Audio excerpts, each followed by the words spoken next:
राजनीति की धार हो या खेल की रफ्तार, गांव की चौपाल हो या शहरों का धमाल, आप तक पहुंचेगी हर एक खबर सबसे।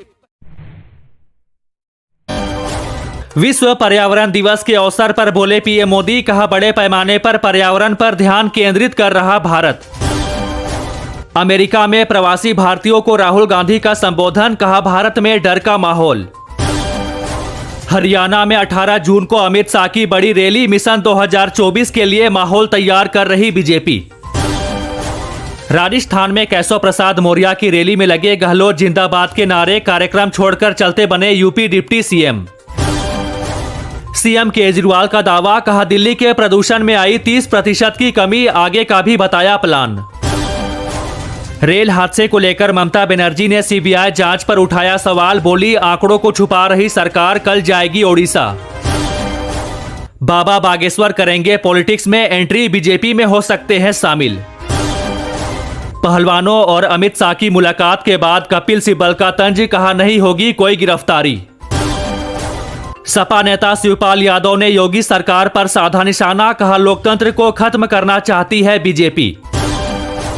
मनीष सिसोदिया को फिर नहीं मिली बेल, अंतरिम जमानत याचिका भी हाई कोर्ट से खारिज, पर पत्नी से कर सकेंगे मुलाकात।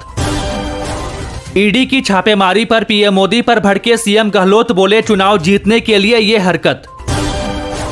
रक्षा मंत्री राजनाथ सिंह का बड़ा बयान, कहा भरोसे के लायक नहीं पाकिस्तान, अमेरिका रहे अलर्ट।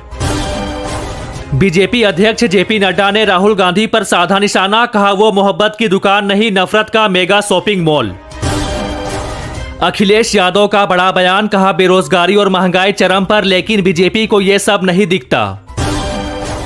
अब पहलवान करेंगे महापंचायत, बजरंग पुनिया तय करेंगे तारीख। कांग्रेस का मिशन हरियाणा, भूपेंद्र सिंह हुड्डा ने कहा सरकार बनी तो मुफ्त बिजली और बेरोजगारों को हर महीने देंगे 3000 रुपए। झारखंड में आलू प्याज के दाम में काजू बेचने को मजबूर किसान, कीमत है मात्र 50 रुपए किलो। क्रूड ऑयल फिर हुआ महंगा, देश के कई राज्यों में 6 रुपए तक बढ़े पेट्रोल के दाम। अमित शाह के दौरे के बाद भी मणिपुर में नहीं रुकी हिंसा, धारा 144 लागू। गुजरात में चक्रवाती तूफान को लेकर अलर्ट, बारिश के साथ चलेगी तेज हवाएं। 51 के हुए सीएम योगी, पीएम मोदी, अमित शाह और राजनाथ सिंह ने दी बधाई। महंगाई की मार, 19 केजी वाला एलपीजी का रेट पहुंचा 2000 रुपए के पार। अखिलेश यादव बोले समाज को आपस में लड़ा रही बीजेपी। पाकिस्तान में महंगाई दर 55 साल के उच्च स्तर पर, भारत से 5 गुना महंगा मिल रहा खाने का सामान। धीमी हुई कोरोना की रफ्तार, 24 घंटे में सामने आए 200 से भी कम नए केस, एक्टिव केस भी घटे।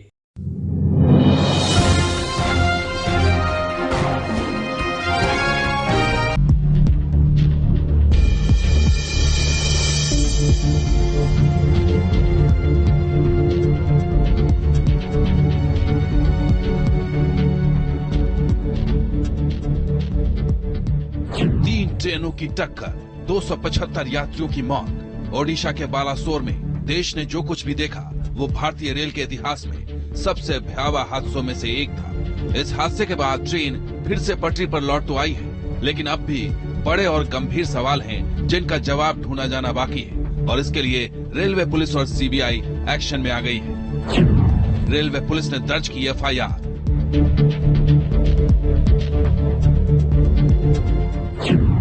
अब नहीं बचेंगे हादसे के गुनहगार। ओडिशा में रेलवे पुलिस ने अज्ञात लोगों के खिलाफ एफआईआर दर्ज कर ली है, जिसकी कॉपी न्यूज नेशन के पास भी मौजूद है। आईपीसी और रेलवे अधिनियम की धाराओं के तहत दर्ज एफआईआर में किसी को भी नामजद नहीं किया गया है। इस मामले में रेलवे सुरक्षा आयुक्त ने सोमवार से ही दुर्घटना की जांच शुरू कर दी है।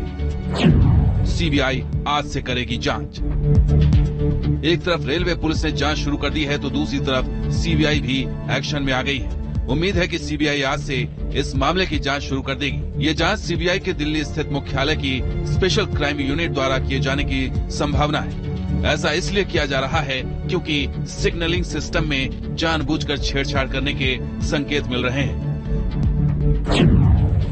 सरकारी सूत्रों के मुताबिक जानबूझकर सिस्टम से छेड़छाड़ के स्पष्ट संकेत मिले हैं। शुरुआती जांच में सुनियोजित साजिश की भी बू आ रही है, क्योंकि इलेक्ट्रॉनिक इंटरलॉकिंग सिस्टम में जब तक जानबूझकर छेड़छाड़ नहीं होगी तब तक मेन लाइन के लिए तय ट्रेन का रूट लूप लाइन में बदला जाना संभव नहीं है। इसलिए जांच के लिए रेलवे के अलावा सीबीआई की पेशेवर टीम को भी लगाया गया है। सीबीआई की जांच में कई रहस्यों से पर्दा उठ सकेगा। क्या आखिर पॉइंट मशीन में टैंपरिंग की गई थी? क्या इलेक्ट्रॉनिक इंटरलॉकिंग सिस्टम के साथ क्रिमिनल टैंपरिंग हुई? क्या रिकॉन्फ़िगरेशन या सिग्नलिंग एरर से ट्रेन का ट्रैक बदला? आपको बता दें कि खुद रेल मंत्री अश्विनी वैष्णव कह चुके हैं कि हादसे के मूल कारण और जिम्मेदार लोगों की पहचान कर ली गई है और इसके लिए जो भी दोषी हैं उन्हें बख्शा नहीं जाएगा। रेल मंत्री के मुताबिक लाइन बदलने वाले कॉन्फ़िगरेशन में बदलाव किया गया था, जिससे इतना बड़ा हादसा हुआ। ऐसे में सवाल यही है कि क्या ये कॉन्फ़िगरेशन में छेड़छाड़ जानबूझकर की गई थी या फिर गलती से हुई? क्या ये महज एक मानवीय भूल थी या इसके पीछे कोई गहरी साजिश थी? और अगर ये गहरी साजिश थी तो फिर इसका असली मास्टरमाइंड कौन है?